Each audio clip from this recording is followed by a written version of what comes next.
क्योंकि गलती से लैस देख ली। आदमी ने सोचा कि लड़की उसे संकेत दे रही है। फिर जब उसने लड़की का जानबूझकर दिखाया हुआ कंधा देखा तो आदमी ने तुरंत उसे चूम लिया।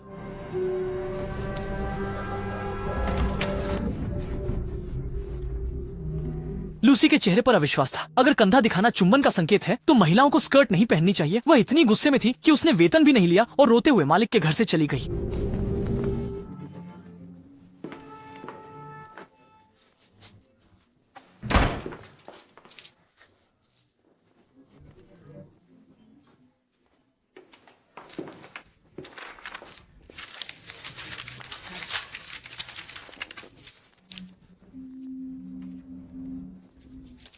लूसी, जो इस तरह की हरकतें सहन नहीं कर सकती थी, तुरंत वकील के पास गई और कुछ वेतन मुआवजे की मांग करने की तैयारी की। वकील ने जैसे ही सुना कि यह कार्यस्थल पर यौन उत्पीड़न का मामला है और यह कि बॉस प्रसिद्ध लेखक क्लाउस हैं, तो वह तुरंत उत्साहित होकर गणना करने लगा।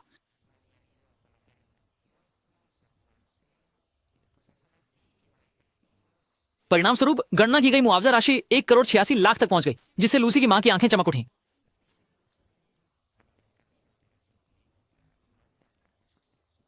वकील का इशारा बहुत स्पष्ट था। मशहूर व्यक्ति द्वारा परेशान किया जाना लगभग एक गुप्त रूप से अमीर बनने का रास्ता है। मशहूर लोग अपनी छवि का बहुत ख्याल रखते हैं, इसलिए आमतौर पर वे जितना मांगा जाता है उतना देते हैं। वकील की इतनी आत्मविश्वास भरी बात सुनकर लूसी ने निश्चिंत होकर मुकदमे की याचिका पर हस्ताक्षर कर दिए और क्लाउस को एक प्रति भेज दी। लेकिन क्लाउस घर पर नहीं थे। उनकी अवसादग्रस्त पत्नी ने पत्र प्राप्त किया। देखकर कि पत्र भेजने वाली अक्सर पार्ट टाइम काम करने वाली लूसी है, पत्नी ने तुरंत लिफाफा खोल दिया।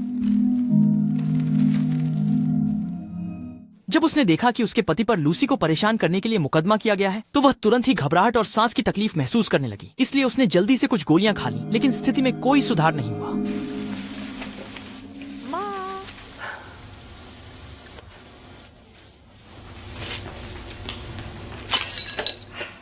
पत्नी अपनी बेटी को नहलाने चली गई। बेचैन मन को शांत करना चाहती थी, लेकिन बेटी ने फिर से लूसी का जिक्र कर दिया। मैं नहीं, मैं लूसी से मिलना चाहता हूँ। बेटी की तीखी आवाज ने पत्नी की नसों को उत्तेजित कर दिया और अचानक उसका अवसाद भड़क उठा। उसने अपना आपा खो दिया और बेटी को बाथटब में डुबोकर मार डाला।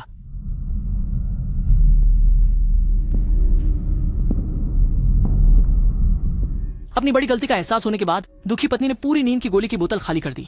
दवाइयां खाकर हमेशा के लिए सो गई।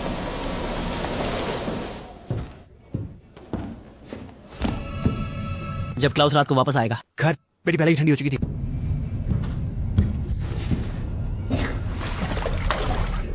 वो अविश्वसनीय रूप से अपनी बेटी के शव को बाहर निकालता है, उसे कसकर अपनी बाहों में भर लेता है और तुरंत ही दुख भरी चीखें निकालने लगता है। फिर वह अपनी पत्नी को ढूंढने गया और पाया कि वह भी काफी समय पहले मर चुकी थी और बेडसाइड टेबल पर लूसी द्वारा भेजा गया मुकदमे का नोटिस रखा था। तभी क्लाउस को समझ आया कि उसकी पत्नी मुकदमे के नोटिस से उत्तेजित होकर बीमार पड़ी, फिर बच्चे को डुबोकर मार दिया और नींद की गोलियां खाकर अपनी जान ले ली। अचानक अपने जीवन के दो सबसे महत्वपूर्ण लोगों को खो देने के बाद क्लाउस का दिल टूट गया और लूसी के प्रति उसकी नफरत चरम पर पहुंच गई। लेकिन वह जल्दी ही अपनी भावनाओं को स्थिर कर लेता है और अदालत के मुआवजा मध्यस्थता में शामिल होता है। वह गंभीर चेहरा बनाए रखता है, बिना कोई सफाई दिए चेक निकालता है और इस भारी मुआवजा राशि को स्वीकार कर लेता है। लूसी ने यह देखकर सिर झुका लिया, बिल्कुल भी क्लाउस की आंखों में आंखें डालने की हिम्मत नहीं की। जबकि क्लाउस ने उसे ठंडे तरीके से एक नजर देखा, वह निश्चित रूप से इस चालाक लड़की को भयानक कीमत चुकाने पर मजबूर करेगा।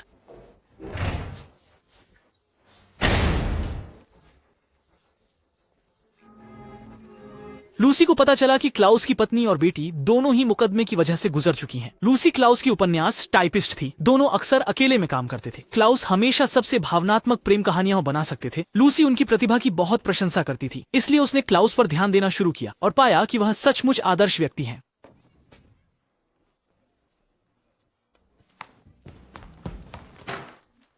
क्लाउस की पत्नी नाम के रूप में पूरी तरह से, हालांकि बच्चे को नहलाना, खिलाना और अन्य सभी काम क्लाउस ही करते थे और वह विशेष रूप से धैर्यवान और सावधान थे।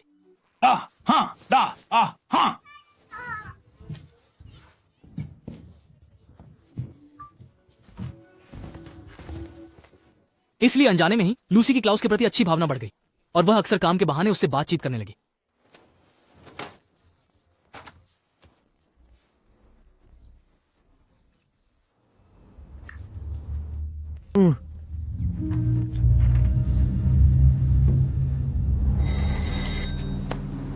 और उस दिन जब वह उपन्यास रिकॉर्ड करने गई तो उसने देखा कि क्लाउस की पत्नी और बेटी बाहर जा रही थी।